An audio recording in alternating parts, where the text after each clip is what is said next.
오늘은 참으로 뜻깊은 날입니다.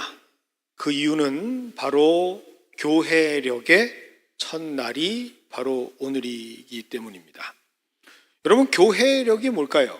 교회력은 기독교에서 지키는 절기를 중심으로 만든 달력입니다.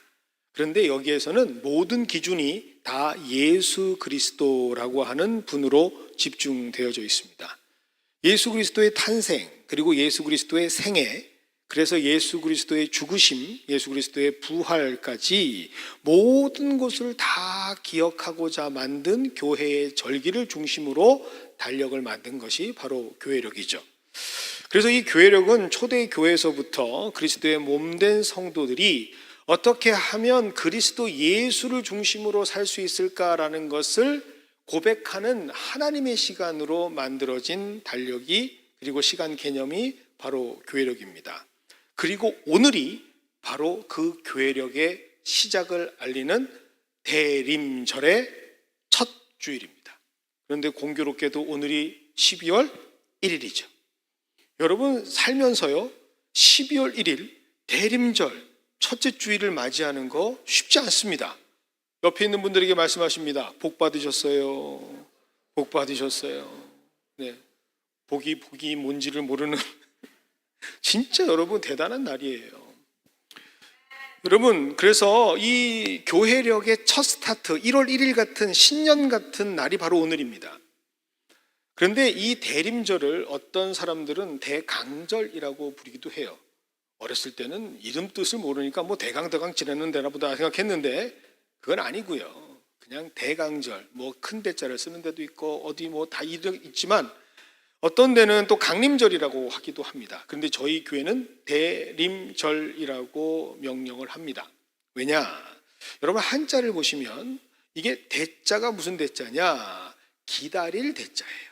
대기석 할 때, 그렇죠? 기다릴 대자에 임자는 임할 임자예요. 임하다, 성령께서 임하다. 그러면 이게 합쳐지면 무슨 뜻이 될까요? 주가 오심을 기다리다라는 뜻이 됩니다. 그러니까 예수님께서 오심을 기다리는 시간이다라고 이해하시면 가장 좋을 것 같습니다. 그래서 영어로 하면 더 쉬워요. 영어는 오신다라고 하는 coming이라는 뜻을 가지고 있는 라틴어에서 기원을 합니다. 그 라틴어의 기원이 뭐냐면 aventus라고 하는 단어인데, 이 aventus라고 하는 단어를 영어식으로 바꾸면 바로 English Advent가 되는 거죠. 그래서 저희가 대림절에 대한 이야기를 함께 좀 나누어 봤습니다. 성탄절을 기준입니다. 자, 잘 들으셔야 돼요. 여러분, 이건 굉장히 중요해요. 어떤 날을 기준으로 한다고요? 성탄절, 크리스마스 데이를 기준으로 합니다. 성탄절 기준으로 4주를 합니다. 이 4주라는 의미가 굉장히 있어요. 그런데 이 4주 동안 교회는 모든 표식과 장식들을 왕이 오시는, 예수 그리스도 우리의 왕이 오시는 것을 상징하는 것으로 보라색을 입습니다. 우리 교회가 지금 다 보라색으로 바뀌고 있죠. 오늘 성찬식을 하는데 우리 장로님들 넥타이 색깔이 무슨 색깔이에요? 보라색이에요. 왕이 될 상인가? 그게 아니고, 여러분, 이 왕의 오심, 그것을 상징하기 위해서 이렇게 보라색을 매신 거예요. 그리고 대강절에는요, 저 십자가, 우리 교회는 위에 있지만 우리 강대상에 촛불 5개가 올라갑니다. 촛불 5개 중에 보라색이 3개, 그리고 분홍색이 하나, 그리고 흰색이 하나가 올라갑니다. 이 5개의 촛불은 무엇을 의미하느냐? 각각 의미가 있어요. 첫 번째 초는요, 오늘입니다. 오늘 보라색을 킵니다. 왜냐하면 오늘 오심, 그것을 희망하는 의미로 하나님께 올려드리는 고백입니다. 그래서 희망을 상징하는 예언의 초를 킵니다. 다음 주는요, 두 번째 평화를 상징하는 피스, 준비의 초를 켭니다. 세 번째 날은 기쁨, joy를 상징하는 목자들의 초를 켭니다. 그런데 마지막 네 번째 주는 무슨 색깔을 킬까요? 하나 남으면 분홍색을 켜겠죠. 색깔이 갑자기 바뀝니다. 저희 교회는 분홍색을 선택하는데 다른 교회에서는 간혹 빨간색을 선택하기도 합니다. 왜냐하면 그것은 love, 사랑을 뜻하기 때문이죠. 그래서 이것은 천사들의 초라고 명명합니다. 그리고 맨 마지막 날 키는 게 뭐죠? 하얀색, 흰색. 근데 맨 마지막 날이 무슨 날이죠? 크리스마스, 성탄절입니다. 그래서 교회는 크리스마스를 초를 밝히며 예배를 드리는 겁니다. 근데 요즘에는 그 초를 집에서 혼자 키는 사람들이 많아요. 가족과 함께 키는 사람들이 많아요. 여러분, 저는 분명히 말씀드립니다. 저희 교회는 무조건 성탄절 예배를 드리겠습니다. 한 명이 와도 두 명이 와도 상관없습니다. 세상을 향해 여기 예수가 오셨다라고 하는 고백자들이 초를 켜서 하나님께 올려드리겠습니다. 그러나 저는 아무도 안 올 것을 예상하며 세례식과 입교식을 준비했습니다.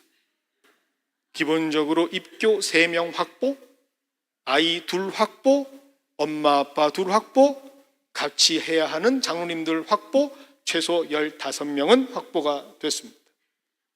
우리는 어떤 식이든 주일 예배를 드리는 것처럼 성탄절 예배를 드리겠습니다. 10시입니다. 그리고 이 대림절에는 꽃을 꾸미는 화환이 바뀝니다. 앞에 있는 여러분들 옆에 주변에 있는 달려있는 이 꽃들을 화환이라 그러잖아요. 여러분, 이 화환을 보시면서 어떤 생각을 하세요? 저걸 왜 달아놨나? 왜 크리스마스 땐 저걸 하나라고 생각을 하죠? 여러분, 여기에도 다 성경적 의미가 있고 신학적인 의미가 있습니다. 여러분, 이건 상록수라고 하거든요. 사시사철 푸르른 상록수. 이 상록수는요, 예수 그리스도의 사랑이 푸르르다, 변하지 않는다라는 것을 의미합니다.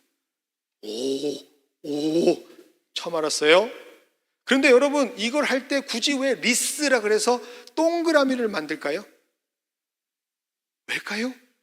하나님의 사랑이 끊이지 않고 계속된다라는 의미로 동그라미 리스를 만드는 거예요. 그런데 많은 교회들이 크리스마스 트리가 중심이 되죠. 사실은 우리 교회처럼 초가 중심이 돼야 됩니다. 아니, 크리스마스 트리는 어디 갔어? 여러분, 예배를 끝나고 우리 친교실로 내려가시면 커다란 크리스마스 트리가 여러분들을 2팔 벌려 반갑게 맞이해주고 있습니다. 그리고 요소 복도를 가시면 여러분 여기저기에 예쁜 크리스마스 트리가 많이 설치가 되어 있습니다. 준비하신 여러분 너무 감사하고요. 여러분, 포토존입니다. 사진 찍으시는데 free. 마음껏 여러분 성탄의 시즌을 기뻐하시고 누리시기를 바랍니다. 그런데 말입니다. 우리는 왜 예수 그리스도의 오심을 기다려야 할까요? 우리는 왜 예수 그리스도가 오셔야만 할까요? 좀 바꿔서 얘기할게요. 예수님께서는 왜 우리에게 오셔야만 할까요? 대림절 기다리는 시간이라며요. 대림절 예수님의 오심을 준비하는 시간이라며요. 그런데 왜 여러분들은 예수님을 기다리십니까? 왜 예수님은 우리에게 오셔야만 합니까? 이번 대림절에는 이 문제를 가지고 함께 나누도록 하겠습니다. 왜 예수께서 우리에게 오셔야만 하는가? 특별히 오늘은 요한복음 5장의 말씀을 통해서 예수님께서 우리에게 오셔야만 하는 이유에 대해서 함께 나누도록 하겠습니다. 5장이 다 되지는 않을 것 같아요. 오늘과 다음 연결되어지는 2주 동안은 계속해서 이 말씀을 함께 나누도록 하겠습니다. 자, 예수께서 오신 이유입니다. 17절입니다. 예수께서 그들에게 이르시되 내 아버지께서 이제까지 일하시니 나도 일한다 하시매. 자, 한번 따라해 볼까요? 예수는, 좀 크게 합시다. 예수는 일하러 오셨습니다. 그렇죠. 여러분, 예수님께서는 일하러 오셨어요. 예수님은 일하기 위해 오셔야만 했고 오셔야만 하는 일이 있었어요. 그러면 그 일이 뭘까? 자동적으로 궁금하지 않습니까? 그 일이 뭘까? 도대체 무슨 일이 있어서 예수님은 오셔야만 할까? 이것도 한번 따라해 보겠습니다. 베데스다를, 발음이 별로 안 좋으시네요. 다시 한번. 베데스다를 회복하기 위해, 베데스다를 회복하기 위해 오신 거예요. 아니, 저 목사님이 오늘 좀 이상한데, 우리가 알고 있는 예수님이 오신 이유는 여러 가지 그게 아닌데, 여러분 차곡차곡 하나하나 좀 쌓아 나가시는데 가장 중요한 것부터 배우셔야 돼요. 여러분, 베데스다에 왜 오셔야 되는가? 베데스다를 왜 회복하셔야 하는가? 함께 나누도록 하겠습니다. 요한복음 5장에 아주 독특한 장소가 기록되죠. 그 장소의 이름이 바로 베데스다라는 곳입니다. 그런데 여러분, 이 베데스다라는 곳 있기 전에, 이 이름이 있기 전에 있었던 장소가 뭐죠? 못입니다. 우리는 이걸 볼 때 연못 이러거든요. 여러분, 연못은요, 우리나라의 못에 연꽃이 많아서 연못 하는 거예요. 네? 여러분, 이렇게 연근, 여러분 좋아하시는 반찬에 연근, 그런 것들이 있는 거, 그게 연못이고, 이건 못이에요. 물이 있는 거, 물. 그러면 물이 있는 곳에 어떠한 일이 있었기 때문에 사람들이 그것을 베데스다라고 불렀겠죠. 자, 그러면 그게 뭔지를 보겠습니다. 자, 오늘 보니까 이 베데스다의 그러니까 벳이라고 하는 단어, 우리 히브리어를 좀 보여주실래요? 벳이라는 단어를 먼저 보겠습니다. 벳이라고 하는 단어는요, 바로 베아트. 이게 벳이라고 하는 단어인데, 이건 집이라는 걸 뜻합니다. 여러분, 이 벳이라고 하는 단어가 성경에 많이 나오거든요. 벳 아웬도 나오고, 또 우리가 잘 아는 뭐가 나오죠? 베들레헴. 기억하세요? 자, 이 베들레헴이라는 곳이 어떤 곳이죠? 어떤 뜻이죠? 빵집, 떡집. 여러분들 인터넷 검색해 보시면 베들레헴 빵집 최소 10개 나옵니다. 베들레헴 떡집도 10개 이상 나와요. 성경적인 이름을 가지고 진 거죠. 그런데 왜 떡이라고 그러고 빵이라고 할까요? 예수님께서 태어나셨는데, 그것은 사람이 떡으로만 살 것이 아니라 하나님의 말씀으로, 그 말씀으로 오신 예수 그리스도, 생명의 떡으로 오신 예수 그리스도, 그 예수님께서 태어나신 곳이 바로 베들레헴, 말씀을 이루셨다라는 뜻이거든요. 그래서 우리가 벳이라고 하는 것들은 이제 어려움이 없어요. 뭐죠? 집이라는 걸 알았으니까. 그런데 그럼 뒤에 붙는 베데스다, 이 스다가 뭔지에 대한 의미를 좀 함께 알아보도록 하겠습니다. 스다는 뭐냐? 헤세드라고 하는 단어에서 왔어요. 헤세드. 이 헤세드라는 단어는 정말 많은 의미가 있는데, 특별히 요한복음 5장에서는 이 헤세드라는 단어가 뭐로 집중되어 쓰여지느냐? 자비라는 의미로 쓰여집니다. 왜 자비의 집이라고 했을까? 그 내용이 바로 3절과 4절입니다. 물의 움직임을 기다리는 이는 천사가 가끔 못에 내려와 물을 움직이게 하는데, 움직인 후에 먼저 들어가는 자는 어떤 병에 걸렸든지 낫게 되밀어라. 여러분, 이건 잘 아시죠? 자, 그 못에 베데스다라고 하는 이름이 있기도 전에 못에 물이 쓱 동하게 될 때 쑥 먼저 들어가는 사람이 어떤 병이 있던지 깨끗하게 나음을 얻습니다. 그러니까 뭐예요? 오, 치유됐네. 오, 회복됐네. 오, 힐링됐네. 그러니 여기는 하나님의 자비의 집이야 라고 이름을 붙인 거예요. 그게 베데스다라고 하는 못의 이름이 되는 거죠. 그러니 자연적으로 수많은 사람들이 몰려옵니다. 그 내용이 바로 3절입니다. 많은 병자, 맹인, 다리 저는 사람, 혈기 마른 사람들이 이 베데스다를 찾습니다. 그런데 중요한 사실 두 가지를 사람들이 잘 못 보고 있어요. 이 베데스다, 두 가지 우리의 시선을, 사람을 고쳤다라고 하니까 정말 중요한 두 가지 사건에 우리의 시선이 고정되지 못하고 흩어져요. 이 두 가지 사건이 뭘까요? 사실이 뭘까요? 첫 번째입니다.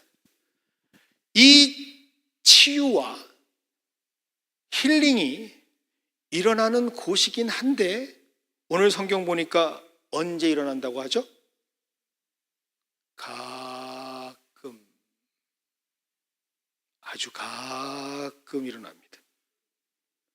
여러분 킹 제임스 버전이라고 하는 성경을 보니까 더 정확하게 기록되어 있어요.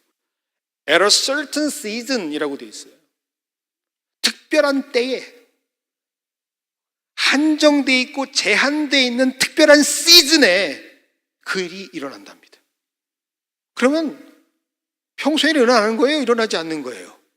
안 일어나요. 두 번째 사실입니다. 가장 먼저 들어가는 사람만 낫습니다. 아무리 그게 오래 기다려도 상관이 없어요. 먼저 확 발을 넣어야 그 사람이 나음을 입습니다. 그러니 이 자비의 집, 치유의 집이 맞기는 한데 그 의미가 애매모호하지 않습니까? 그렇죠? 제가 여러분들이 이런 표정을 지을 거라는 걸 알고 있어요. 그래서 제가 우리 교회의 내용으로 실제적인 예로 한번 들어드릴게요. 공교롭게도 우리 교회는 어디에 있죠? 베데스다에 있습니다. 할렐루야. 더 다가오지 않아요? 베데스다. 우리 교회, 연합장로교회 예를 드리겠습니다. 교회인데요, 아주 특별한 교회예요. 매주마다 예배를 드리는데요, 아주 가끔 성령께서 내려오세요. 그래서 어떤 병이 있든지 싹 낫게 하는 거예요. 어떤 병인지 상관없어요. 성령께서 싹 낫게 하세요. 그런데 아주 가끔. 그런데 어떤 사람에게 낫게 하는 줄 아세요? 그때 예배를 드려요. 언제 오실 줄 몰라요. 저한테도 말씀 안 하세요. 우리 장로님들한테도 말씀 안 하세요. 며느리도 몰라요. 그런데 어쨌든 성령은 와요. 그런데 그때 그날 가장 많이 헌금 낸 사람에게 딱 고쳐줌을 허락해요. 여러분, 다를 바가 없는 거 아니에요? 가장 먼저 내려가는 거나 가장 많이 헌금하는 거나 다를 바가 없어요. 일맥상통한 얘기예요. 얼마가 있는지 상한선은 없어요. 근데 예배드리는 모든 사람 중에 가장 헌금 많이 하는 사람에게 딱 나음을 입게 해준대요. 할렐루야. 여러분, 이 교회 좋은 교회예요? 분위기 또 이상해지죠? 지금 베데스다가 그런 곳이에요. 여러분, 제가 강조한다니까요. 매주는 그런 일이 안 이루어져요.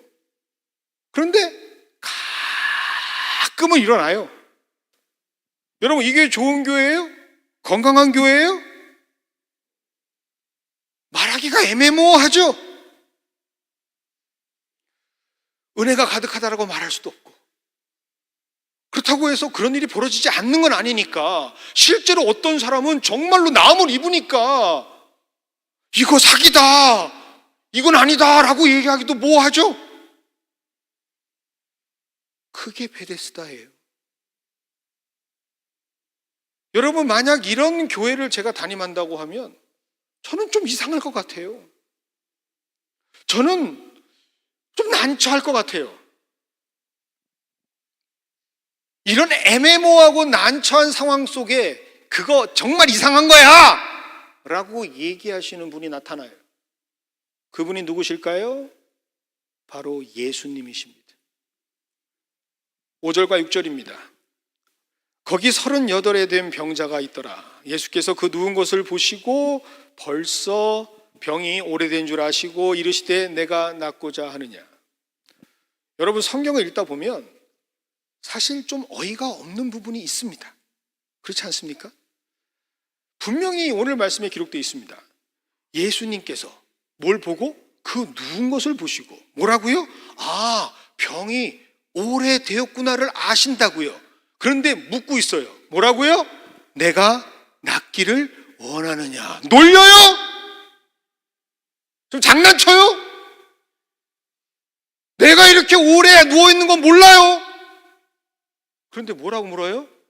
내가 낫기를 원하느냐.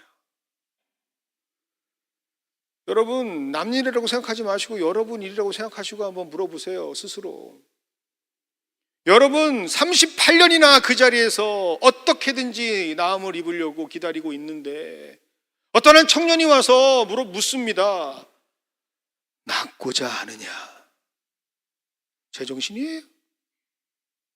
여러분 병원에 왜 가요? 나으려고 가잖아요.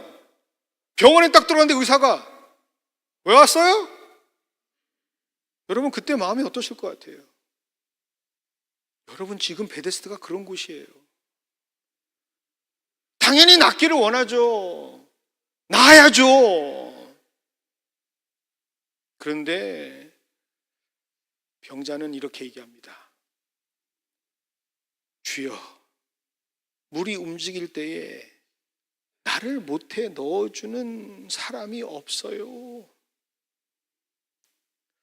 그리고 별표를 하세요. 내가 가는 동안에 다른 사람이 먼저 들어갑니다. 낫고자 물으시는 예수님의 그 물음에 당연히 낫기를 원하죠. 당연히 원해요. 라고 하는 것 플러스 주여, 내가 한 가지 소망 같은 이 신락 같은 소망으로 38년을 견뎌왔습니다. 정말 이 38년 하나 소망 가지고 견뎌왔어요. 그런데 잡을 것 같은데 잡히지 않습니다. 손을 뻗으면 닿을 그곳에 내 손이 닿질 않습니다. 내가 들어갈 수가 없어요. 이렇게 말하고 있는 거예요. 내가 정말 눈 깜짝할 사이에 누가 들어갈까 봐, 정말 이 물이 동할 때 내가 다른 한눈을 팔까 봐 어떻게든 밤을 지새우면서 뜬 눈으로 보낸 세월이 38년인데 그렇게 늘 긴장하면서 살아가는데 아무도 모르는 그때에 물이 동해서 들어가려고 해도 내 다리가 성하지 않아서 들어갈 수가 없어요. 그리고 그 눈 깜짝할 사이에 누군가가 들어가서 나음을 입습니다. 내가 38년 동안 본 건 뭔지 아세요? 내가 낳는 게 아니라 다른 사람이 낳는 거예요. 다른 사람은 하루 전에 왔어도 들어가 나음을 입고 어떤 이유인지는 모르겠는데 들어가면 나음을 입는데 나는 38년 동안 낳는다라는 그 희망 가지고 여기 앉아서 정작 나음은 입지 못하고 있어요. 그 광경만 보고 있지 나는 주인공이 아닙니다. 그렇게 말하고 있습니다. 그러니 자유의 집이, 치유의 집이, 회복의 집이, 자비의 집이 더 나를 비참하게 만드네요. 오히려 이곳에서 내가 더 절망스럽고 이곳에서의 삶이 매일매일 좌절의 연설입니다. 그래서 이 베데스다가 저에게는 낙심의 자리가 되고 배신의 자리가 되고 점점 흑화되어지는 자리가 되고 절망의 자리가 돼갑니다. 이 내용을 포함한 게 바로 7절의 말씀이에요. 그런데 더 비참한 것은 뭐냐? 이곳 아니면 다른 곳에는 희망도 없어요. 이렇게 힘들고 어려운 상황 속에 내가 어떻게 이렇게 견뎌나가는데 계속 절망 가운데 나는 점점 메말라 가는데 그래도 여기 아니면 갈 데가 없어요. 그게 바로 7절의 의미라고요. 말씀을 준비하면서 이런 모습이 바로 우리들의 모습이 아닌가라는 생각을 해봅니다. 베데스다, 이 치유의 집에서 나의 심령의 변화, 뜨거움을 회복받고 싶어요. 나도 기뻐 뛰며 찬양하고 싶어요. 나도 사도행전에 안진뱅이 일어나서 성전을 향해서 두 팔을 들고 찬양하던 모습처럼 나도 그렇게 나음을 입고 싶어요. 나도 간절히 절망하며 살아가는 사람이 아니라 나도 기쁘게 하나님 좀 만났다고 자랑하며 간증할 거 많은 사람 되고 싶어요. 그런데 매일매일 그 소망으로 교회를 오고 매 시간마다 예배를 드리는데 아무런 변화가 없어요. 38년 동안이나 내 삶엔 변화가 없어요. 다른 사람은 낫는데, 다른 사람은 성령도 잘 받는데, 다른 사람은 기적도 체험하는데, 다른 사람은 하나님과 가까워지는데 왜 나는 안 되냐고. 왜 나는 내가 제일 먼저 보고 내가 그렇게도 열심히 기억하는데 왜 나에게는 그런 기회가 없냐고요. 우리 중에 누구는 자녀라고 하는 장애가 있어요. 우리 중에 누구는 재정이라고 하는 장애가 있어요.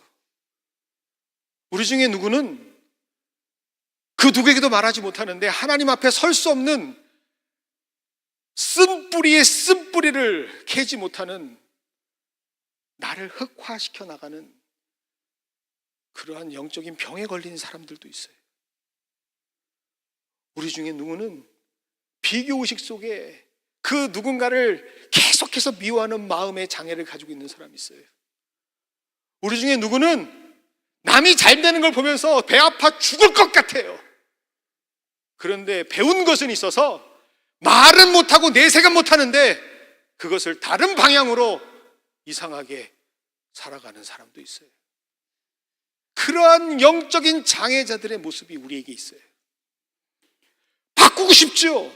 바뀌어야 된다고 생각해요. 그래서 나도 저 못에 들어가고 싶어요. 나도 들어가서 깨끗함을 입고 싶어요. 그래서 나도 예배드리고 있고요. 나도 열심을 다해서 신앙생활 하고 싶어요. 그런데 안 돼. 내 장애가 나를 붙잡아서 그 못에 기억하는데 난 안 돼요.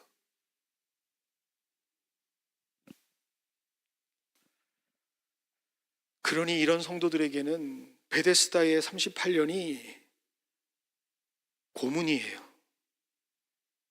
희망, 고문. 더 좌절하게 되고, 더 낙심하게 되고, 철저한 패배의식으로 점점 그 내면의 영이 썩어질 대로 썩어져가는 그러한 냄새가 가릴 수 없는 사람이 되어갑니다.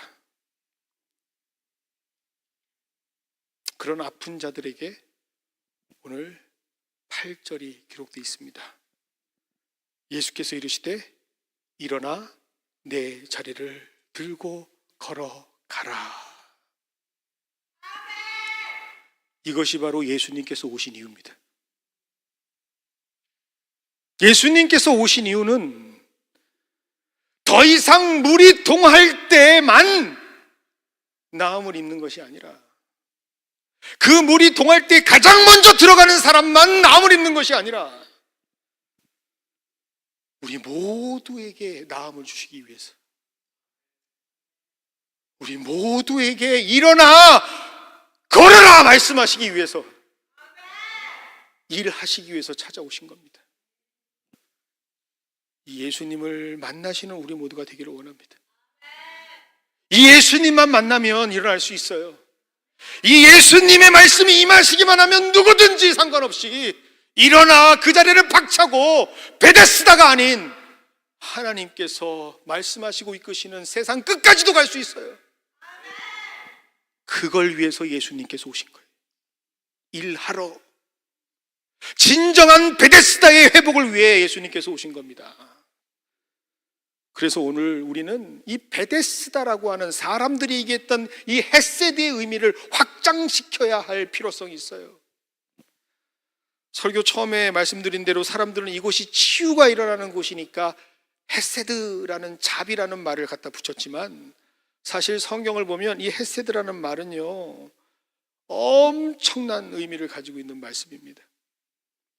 그들은 자신의 목적한 바에 의거해서, 자기가 보고 있는 것을 의거해서, 자기가 경험하고 자기가 알고 있는 그 기준으로만 보고 있기 때문에 자기가 그렇게 궁극적으로 하는 자비라고 하는 단어로 헤세드를 얘기하지만 헤세드는 그런 단어가 아니에요. 헤세드는 하나님을 담고 있는 단어입니다. 하나님의 성품, 그 어떠한 것으로도 형용될 수 없고 수식될 수 없고 서술될 수 없는 하나님의 놀라우신 속성과 품성을 말할 수 없을 때 기록하는 게 헤세드라는 말입니다. 이 대표적인 의미가 어떤 말인가?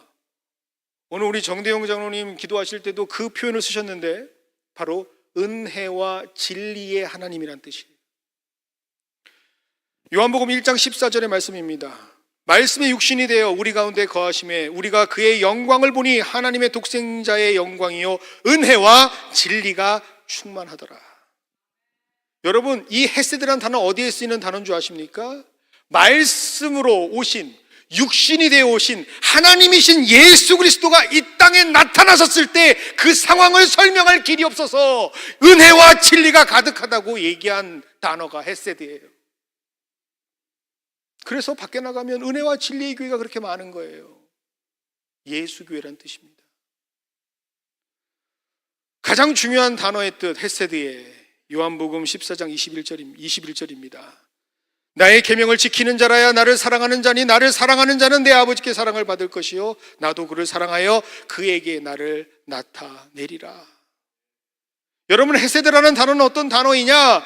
오늘 예수님께서 말씀하신 것처럼 하나님을 사랑하는 자, 하나님을 사랑해서 그 사랑의 고백으로 계명을 지키고 말씀을 지키고 살아가는 사람들에게 나타내 주시는, 하나님의 말씀으로 살아가는 자들에게 선물로 주시는 사랑, 그 사랑이 바로 헤세드예요. 그 사랑이 누군데요? 바로 예수입니다. 그래서 베데스다는 치유, 자비집이라고 하는 그 작은 의미가 아닌 하나님의 집, 성전이라고 하는 의미로 확장되어지고 하나님께서 회복시키시고 하나님이 다시 세우시는 곳으로 신약은 말하고 있는 거예요. 무한하신 하나님의 사랑으로 되갚아 주시는 곳, 우리를 위해 기꺼이 값없이 찾아와 주시는 곳, 그곳이 바로 베데스다, 이 땅이란 말입니다. 이 땅에서 진정한 의미를 회복하시기 위해 예수님께서는 오실 수밖에 없었다라는 사실. 낫기를 간절히 원하고 있지만 기회를 갖지 못했던 자들, 치유와 회복을 입는 사람들을 보면서 상대적 박탈감과 비교의식이 가득 차서 속으로 분노하고 절망하고 매일매일 매주마다 예배의 자리에는 있지만 하나님의 기쁨은 없는 자들, 점점 흑화되어져 가는 자들, 그러나 여전히 나에게도 소망이 있겠지, 그 신락 같은 소망으로 그 자리를 지키는 자들에게 진짜 은혜와 진리가 무엇인지 사랑으로 회복시켜 주시기 위해서 예수님께서는 오셔야만 한다라는 사실. 우리는 그 예수님을 기다리는 시절로 대림절을 준비하는 겁니다. 그런 예수님께서 분명히 우리에게 찾아오시는 이번 성탄이 되기를 소망합니다. 그래서 오늘 말씀을 맺겠습니다. 디도서 2장 11절부터 13절까지 말씀입니다.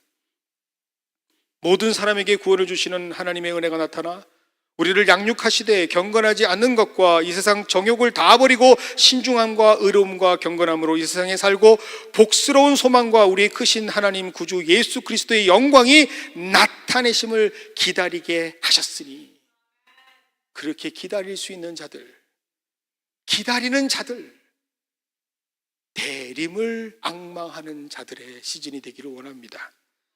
그들에게는 난해하고 이해되지 않는, 공평하지 않았던 이전의 베데스다가 아니라 완전히 바뀌어진 은혜와 진리의 자리, 사랑으로 넘쳐 흘러가는 복스러운 소망과 영광의 자리로 하나님께서는 초대해 주실 줄 믿습니다. 그래서 요한복음 3장 17절의 말씀으로 말씀을 맺습니다. 하나님이 그 아들을 세상에 보내신 것은 세상을 심판하려 하심이 아니요 그로 말미암아 세상이 구원받게 하려 하심이라.